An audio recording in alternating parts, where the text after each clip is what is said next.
السلام عليكم ورحمة الله البنات، ومرحبا بكم معايا فيديو جديد. نتمنى يلقاكم وانتم بخير وعلى خير. الفيديو ديال هذا النهار غنشارك معكم فيه وجبات يوم كامل من نظام اكل صحي، نظام ديال الصيام المتقطع لانقاص الوزن بدون حرمان. وايضا غنشارك معكم هذا الباندومي بدقيق القمح. شوفوا البنات ما شاء الله كيفاش كيجي الشكل ديالو، كيجي طالع ناجح 100%. من اول مره غادي ينجح لك، غيجي واعر ومن طبيعه الحال صحي وحويجه اللي مصوبه في الدار على يدك. والفطور ديالي كان عادي، درت فيه اومليت ونص حبه ديال الافوكا اللي درت فيها المكسرات. عندي هنا لاكاجو والبيستاج، وخديت واحد البيرلي اللي درت عليه 2 معالق كبار ديال الرمان. كانت ديال الفاكهه ديالي اللي خديت هذا النهار، وطريف ديال الشكلاطه اختي. هذاك هو المساند ديالي في هذه الايام، لان البنات مؤخرا ولات كتجيني واحد الشراهه على الحلاوه، على الشكلاط. ماشي الشكلاط العادي اللي كناخذو في النظام ديالنا، هذا نظام الاكل الصحي. كتجيني على الشكلاط اللي كنت كناكل دائما، والشكلاط اللي كنعرفو دائما اختي، الشكلاط الحلاوه والسكاكر. وباش كنقدر نمسك راسي اولا نحبس راسي ما نمشيش ناكلو، هو هاد الطريف هذا. فاش كنشوف راسي صافي جاتني داك الشراهه خاصني ناكل الشكلاط، ولا كنمشي ناخذ هاد الطريف هكا وكنهدن راسي وكنقنع راسي اختي بالله راه بحال بحال. المهم كنقول راكي تخيل راسك كتاكلي داك الشكلاط اللي راكي مشهيه. وفي الاول وفي الاخير حنا كنبقاو ضعاف بزاف، وتقدر تجينا بحال هاد الفترات، غير حنا اللي خاصنا ما نستسلموش ونواظبوا ونشدوا مزيان مزيان باش هكذا نوصلوا لاهدافنا كاملين باذن الله. كانت هذه الوجبه ديال الفطور ديالي، وندوز باش نحضر معكم الوجبه الثانيه اللي غندير فيها هاد الشليضه الخفيفه الغزاله.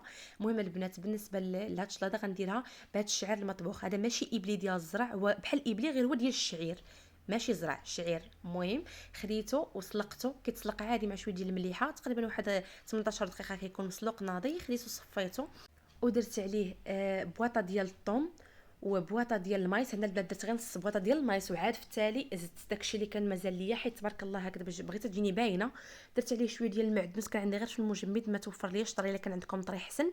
ودرت عليه شويه ديال البيض. المهم بالنسبه لهاد البيض خديت 2 بيضات وقليتهم عاديين وفرتتهم مزيان مزيان. ديروا البنات هاد البيض الا درتوها الشليضه او جربتوها، ديروها كيجي البيض فيها واعر. ومن بعد درت عليه هاد الصوص. بالنسبه لهاد الصوص البنات راه صحيه، هاد الصلصه اللي تخلطوا بها الشليضات ديالكم راني شاركتها معكم في الفيديو السابق الا بغيتو ترجعوا تشوفوها. فيها ياغورت طبيعي بيرلي، ودرت عليه شويه ديال البزار، شويه ديال الملحه، معلقه ديال العسل، معلقه ديال العصير ديال الليمون، اولا تعصري فيها حتى نص حامضه الا كنتي باغا تجي فيها الحموضه. وصافي هادشي اللي فيها. وخلطت هاد المكونات مع بعضياتهم مزيان مزيان مع 2 معالق كبار ديال زيت الزيتون. وهذه هي الصوص ديالنا، كتجي زوينه وكتجي هكا بديل للمايونيز. من بعد ما خلطتها البنات كشفتوا معايا شليضه مزيان مزيان حتى الاخير، عاد باش كنضيف عليها الجبن الاحمر محكوك، كيعطي حتى هو مذاق زوين. الا كان عندكم الفرماج الاحمر وعندكم البيض عندكم ما ديروهمش في هاد الشلاضه، حيت كيجيو زوينين، كيزيدوها بنه. انا مهم شحال من مره جربت هاد الشعير هكذا في الشليضات، ولكن احسن شلاضه عجبتني به هي هذه، هكا بهذه الطريقه بهذه المكونات. كتجي زوينه، كترافقوا بها الغدا ديالكم، اي حاجه درتو فيها. بطبيعه الحال ما كنتوش واخدين الحصه ديالكم ديال النشويات في الصباح اولا في العشيه، كدا خذوا هاد الشليضه كتجيكم زوينه. صافي المهم انتم شفتوا البنات النتيجه النهائيه هكا كتجي. خديت انا ما كانش عندي المعدنوس بزاف داكشي باش ما جانيش باين فيها، الا توفر لكم نتوما ديروها باش كيجي داك اللوين خضر، كيجي زوين هكا فيها. صافي من بعد هنا بديت كنحط الغديوه ديالي. انا راني خديت الدجاج البنات، درت له داك لا ماريناد ديالو فاش رقدته تقريبا شي 3 ديال السوايع، عاد باش دخلته الاير فراير طيبته. راه ناضي عندي واجد، عاد باش حضرت هكا تشلض حتى بغيت نحطها، عاد خلطتها البنات باش ما تطلق لكم لا ما لا والو. ما تخلطوهاش وتحطوها في الثلاجه مده طويله، كتبقى لكم زوينه. اي شليضه بغيتوها تبقى لكم شاده المذاق ديالها وما تبدلهاش المذاق، ما تطلق لكمش الماء حتى تبغيو تحطوها في الطبله. عاد اختي هكا تخلطوا داك الصوص اللي غادي تحركوا بها الشليضه ديالكم. انا ما درت فيها البنات لا بزار لا ملحه لا والو، لان صافي كلشي في داك الصلصه اللي قلت لكم. راه قلت لكم ان فيها لي بزار، فيها زيت الزيتون، فيها الملحه، فيها كلشي. صافي كي شفتوا معايا من بعد زينت هكذا، درت القياس ديالي ديال داك الشلاضه. درت على شويه ديال الجبن الاحمر هكذا كتزيين. وقطعت واحد الحبه ديال مطيشه، تشهيت الطبيخ ديالي تكون فيه خضيره. داكشي باش درت هاد الحبه ديال مطيشه. ودرت هنا الدجاج البنات، الدجاج ما شاركتوش معكم لان ما كنحملش التكرار في القناه وفي الوصفات. صافي شاركته معكم مره جوج ثلاثه دائما عندي. قلت هاد المره هادي بلا ما نعاود نحطو لكم، راه نفس لا مارينات اللي كنشارك معكم دائما اولا التتبيله ديال الدجاج. خديتها رقدت فيها الدجاج ديالي تقريبا واحد 3 ديال السوايع، عاد باش دخلتها الاير فراير طابو كيجيو محمرين هاد لي هوت كويس يا سلام. درت 2 في كل طبيصيل. وهذه هي الغديوه ديالنا. من واحد الاقتراح البنات ساهل وزوين ومشبع، دجاج خضيره يعني البروتين خضيره الالياف. وايضا هاد الحصه ديال النشويات اللي ما كليتش في الصباح درتها في ديك الشليضه. وهذاك هو الغداء ديالي الكامل والمتكامل. ودابا ان شاء الله غندوز باش نحضر معكم البان دومي اللي عندي فيه 4 ديال الكيسان ديال دقيق القمح الكامل. تصوروا لي غير 3 الكيسان، انا راني درت 4 ديال الكيسان البنات، كنأكد لكم على هذه المعلومه هذه بزاف. 4 الكيسان ديال دقيق القمح الكامل بالنخاله ديالو، ما تحيدوهم له ما حتى حاجه. عاد باش زدت عليهم 2 ديال الكيسان ديال دقيق القمح اللين فرينه. المهم البنات كنأكد لكم حيت هكذا للامانه باش تجيكم الوصفه ناجحه.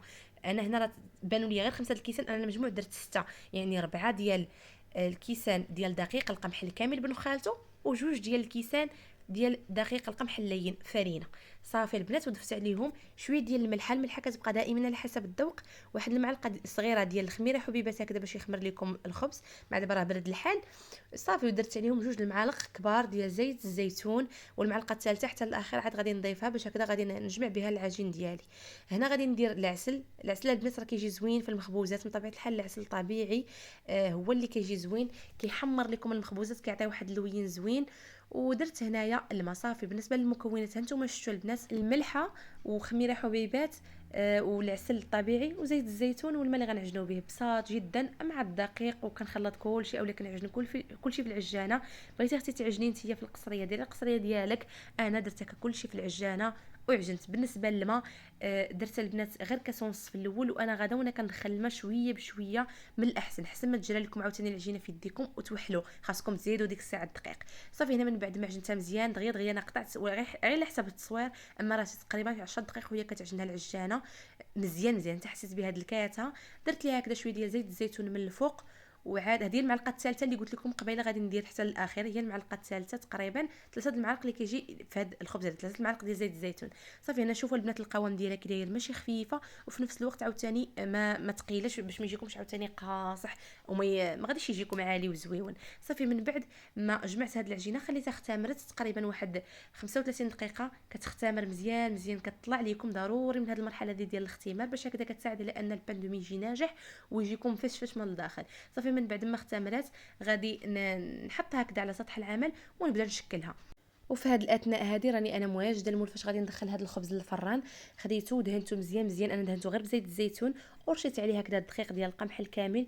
نتوما الا بغيتوا دهنوا بالزبده، الا كنتوا خايفين يكون عندكم هكذا شي مولي يلتصق لكم فيه اولا ضروري غادي دهنوه بالزبده. صافي هنا البنات كي شفتوا معايا خديت العجينه ديالي وبديت كنسرحها هكذا على سطح العمل. كنحاول نسرح ماشي داك التسريحه ديال بصح، يعني انا غير بغيت نشكلها على القياس ديال المول ديالي، فهمتوا؟ يعني غير عشوائيا بديت كنضرب عليها هكذا شويه، كنديرها على القياس ديال المول، راني كنضرب وكنعبر باش تجيني الطول ديال المول والعرض ديال المول ديالي.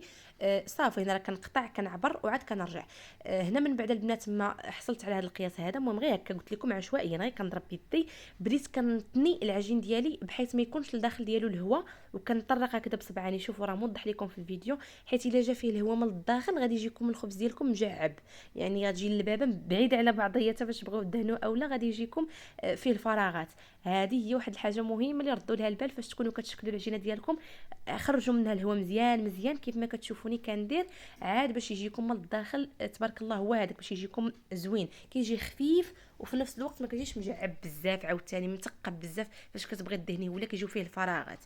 هنا البنات من بعد ما نتوما شفتوا معايا جا القياس هو هذاك، حيت كنت فاش كنقرصها هكذا كنعبر على القياس ديال المول ديالي جاتني هي هذيك. صافي هنا البنات غادي نحاول نخرج منها الهواء كي كتشوفوا معايا، كنقرصها باش تجيني هي هذيك يدخلوا القناص بلاصتهم كلشي هو هذاك. بالنسبه لهذا المول البنات العبر ديالو هو 35 على 9 سنتيم، 35 سنتيم على 9 سنتيم، كبير تبارك الله. داكشي باش قلت لكم الدقيقه البنات راني عبرته، يعني انا جربته وعاودت. الدقيق خاصكم ديروا 6 ديال الكيسان ديال الدقيق هذا المول هذا، حيت تبارك الله راه كبير ما شاء الله وكتجي فيه كميه عاوتاني راه كدير لكم مده. داك البان دومي فاش كيطيب راه كدير لكم مده تبارك الله حيت كبير. صافي البنات من بعد ما قرصتها كذا خليتها كتختمر، غطيته خليت غير هاد شويه كيبان باش نشوف بالله راه اختمرت ليا، باش ما يبقاش حل سد كتبان لي راه اختمرت. قبل ما تلتصق لكم في داك الغطاء خاصكم داك الغطاء ديالها ديال الانوكس خاصكم تحيدوا ودهنوا هكذا بالماء اولا البيض اولا نتوما اللي بغيتو كما بغيتو تجيكم هاد الخبيزه ديالكم. الا بغيتو دهنوا من الفوق بالبيض وديروا عليها الزرارع اولا دهنوا غير بالماء وديروا الزرارع، ولكن من الاحسن البنات لكم كنتو بغيتو ديروا الزرارع دهنوا هكذا بالابيض ديال البيض من الفوق وعاد ديروا عليه الزرارع باش كيجيو لاصقين. حتى من الداخل. الا بغيتو تنسموا باي حاجه بغيتو ديروها فيه ديروها، بغيتو ديروا معاه زراره او لا اي حاجه ديروها فيه. انا بغيت نخليه يجيني عادي وصافي، المهم غير بالدقيق ديال القمح وصافي. بالنسبه للبنات هنا فاش دهنتو رجعت داك الغطا ديالو، داك الغطا ديالو هو اللي كيساعد على ان الباندومي يجيكم مربع. اما لما درتوش الغطا من الفوق غادي يجيكم هكذا الفوق مقبب، ما يجيش بهذا الشكل هذا نهائيا. من بعد ما دهنتو بالماء، المغطى ضروري دهنوها بالزبده، المغطى ديال الاينوكس الا لصقتوها منها المول النيشان راه غتلتصق لكم، غيلتصق لكم فيها الخبز، غتعذبكم. حيت انا جربتها ومحناتني اختي فاش كنت كنحيدو من المول، حيت نسيت صراحه ما دهنتهاش. نتوما دهنوا المغطى ديالكم، رشوه حتى هي بشويه ديال الدقيق عاد باش تغطيو بها الخبز ديالكم ودخلوها الفران. طيبتوها البنات على 180 درجه والفران شاعل من الفوق والتحت لمده ديال 40 دقيقه. كان طايب، جبدته لويتو هكذا في هذا المنيديل وزدت عليه هكذا من الفوق واحد البلاستيكه، خليته ليله كامله عاد باش هنا للصباح كنقطعوا معاكم. ما تقطعوش به فيه باش ما يجيكمش من الداخل البنات، ما كيجيش زوين فاش كتكونوا كتقطعوا نهائيا. خاصكم ضروري تخليوه حتى كيشد في راسو حتى لغد ليه في الصباح. جبدوه ديروه في منيديل، غطيوه بواحد البلاستيكه، حطوه قدامكم حتى لغد ليه في الصباح ان شاء الله، وقطعوها اختي كيجي زوين. الا درتوه في الصباح، المهم اقل مده تخليوه فيها هي 6 ديال السوايع. الا درتوه في الصباح قطعوه في الليل، درتوه في الليل قطعوه في الصباح وصافي، باش هكذا كتضمنوا ان الخبز ديالكم يجيكم ناجح. اختي درتو واحد الوصفه صبروا عليها باش تجيكم زوينه. صافي انا البنات في الصباح كنقطعوا معكم. انا هذا الموس هذا عصبني حيت قصير وما عنديش شي موس اللي زوين اللي غادي يقطع معايا مزيان، عصبني. الا كان عندكم شي موس طويل راه دغيا دغيا.